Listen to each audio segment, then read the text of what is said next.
আসসালামু আলাইকুম সবাইকে। প্রথমে বলতে চাই হচ্ছে স্বাধীন রাষ্ট্রের জন্য সবাইকে শুভেচ্ছা। এবং স্বাধীন রাষ্ট্রে আমরা যেভাবে দেশকে শত্রুমুক্ত করতে পেরেছি এবং স্বৈরাচারকে মুক্ত করতে পেরেছি, এটার জন্য আমি সবাইকে আন্তরিকভাবে শুভেচ্ছা এবং স্বাগতম জানাচ্ছি। আমি ব্র্যাক ইউনিভার্সিটির একজন ছাত্র। আমার যেটা মনে হচ্ছে যে আজকে আমরা যে আন্দোলন করছি এবং আমরা যে বিজয় আন্দোলন করছি, এটা খুবই ভালো এবং খুবই আনন্দদায়ক। এবং আমি নিজেও এই আন্দোলনে ছিলাম আজকে বিজয় আন্দোলনে এবং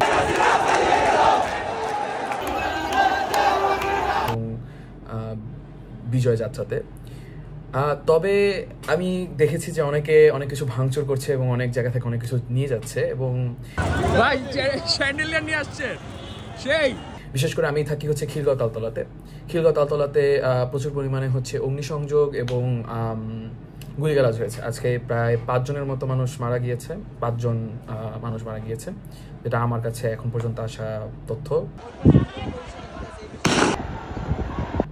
মসজিদে মাইকিং করে বলা হয়েছে যে কোনো জায়গায় আগুন দেওয়া কিংবা কোনো ধরনের অগ্নিসংযোগ না করার জন্য সবাইকে অনুরোধ করা হচ্ছে। তো আমি যেটা মনে করি, এই তথ্যগুলো প্রথমে আমি দিয়ে মনে করি যে আমাদের দেশের যেই পরিস্থিতি এখন হচ্ছে, সেটা হচ্ছে যে আমরা যাই পারি তাই কুড়িয়ে নেওয়ার চেষ্টা করছি এবং ভাঙচুর করে হোক কিংবা কোনো জায়গা থেকে ক্রোধের কারণে এবং মানুষের কাছ থেকে আমরা অনেক কিছু সরকারের পক্ষ থেকে বা সরকারের কাছ থেকে আমরা অনেক কিছু ছিনিয়ে নেওয়ার চেষ্টা করছি, বা সরকার যা এতদিন ধরে লুটপাট করেছে তাই আমরা নিজেদের কাছে ব্যাক করার চেষ্টা করছি। এরকম টাইপের মানসিকতা নিয়ে মানুষ রাস্তায় নামছে। তবে আসলে একটা জিনিস লক্ষ্য করার বিষয়, আমরা যতই যা বলি না কেন, এই দেশের যত ধরনের সম্পদ গড়া হয়েছে সবই আমাদের টাকা দিয়ে গড়া হয়েছে। আপনার, আমার বাবার, আমাদের যে ট্যাক্স পেয়ার মানি আছে তা দিয়েই কিন্তু আমাদের এই সম্পদগুলো গড়া হয়েছে, বা এই সংসদ ভবনের যেই জিনিসপত্রগুলো আছে। আমি দেখেছি অনেকে ডিওর ব্যাগ, ডিওরের লাগেজ বা কিংবা অনেকে দেখেছি প্লে স্টেশন বা কিংবা অনেকে দেখেছি ভদকার বোতলও। এগুলা নিয়ে মানুষ রাস্তায় মানে চলে আসছে গণভবন থেকে। যদিও জিনিসটা অনেক কোয়েশ্চেনেবল যে গণভবনের মতো জায়গায় কেন এই জিনিসগুলো আছে বা কেন ওই সব জায়গা থেকে জিনিসগুলো উদ্ধার করা হয়েছে। আমার এখন পর্যন্ত জানা যে জিনিসগুলো হচ্ছে যেগুলো গণভবন থেকে আনা হচ্ছে, কিংবা আমি রাস্তা দেখেছি হচ্ছে আমাকে বলা হয়েছে যে বিচারপতির ভবন থেকে এই জিনিসগুলো নেওয়া হচ্ছে বা এই জিনিসগুলো আনা হচ্ছে।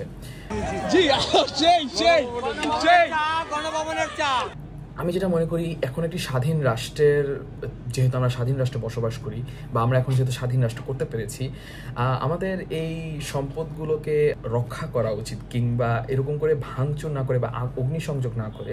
যেমন খিলগাঁওর বর্তমান অবস্থা প্রচণ্ড খারাপ। ভাই আমাদের রাস্তায় পুরো আগুনে ভরা, এখানে নিচে বাইক পুরাইতেছে, পুরা একেবারে অবস্থা খারাপ। খিলগাঁও থানা ওইখানে হলো অবস্থা পুরা, মানে আর ওইখানে তো পুরো আগুনের কারণে মানে দেখাই যেতেছে না, তো কাগজ পুরো অবস্থা খারাপ। খিলগাঁওতে বর্তমানে অনেক মোটরসাইকেলে আগুন ধরিয়ে দেওয়া হয়েছে এবং খিলগাঁও থানার মধ্যে আগুন ধরানো হয়েছে। তো এবং ওখানে আমি অনেক মানে খিলগাঁও থানাতেও এই যে এরকম অগ্নিসংযোগের কারণে আশেপাশের মানুষের জন্য অনেক ক্ষতি হচ্ছে, এবং আশেপাশের মানুষের এই ক্ষতির জন্য ভবিষ্যতে হোক বা কিংবা বর্তমানে হোক, আমরাই কিন্তু সাফারার, বা আমরাই কিন্তু এটা ভোগ করছি, বা আমরাই কিন্তু এটার কষ্টটা সহ্য করব। কারণ অলরেডি শেখ হাসিনা দেশ ছেড়ে পালিয়ে গেছে। সো আমাদের মনে হয় যে এই বিষয়ে আমাদের একটু সচেতন হওয়া উচিত, বা আমার মনে হয় সেটা হচ্ছে আমাদের এই বিষয়ে সচেতন হওয়া উচিত যে আমরা কী ধরনের জিনিসপত্র করছি। আমাদের অ্যাকশন আজকে না হোক কিংবা কালকে না হোক, ভবিষ্যতে আমাদের জন্যই কনসিকুয়েন্স হবে, কারণ আমরাই আমাদের সম্পদগুলোকে নষ্ট করছি। এবং এগুলা কেননা এগুলা আপনার আমার টাকা দিয়ে করা সম্পদ, এগুলা তো তারা কোনোভাবে কামাই করে আনেনি তাদের জন্য, বা তারা তো কোনো কিছু করেনি।